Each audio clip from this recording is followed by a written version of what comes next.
శోకపు లోయలలో కష్టాల కడగండ్లలో కడలేని కడలిలో నిరాశ నిస్పృహలో అర్థమి కాని జీవితం ఇక వ్యర్థమని నేననుకొనగా అర్థమి కాని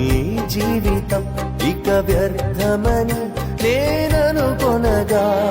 కృపా కనికరము గల దేవా నా కష్టాల కడలిని దాటించితివి కృపా కనికరము గల దేవా నా కష్టాల కడలిని దాటించితివి ఎడబాయ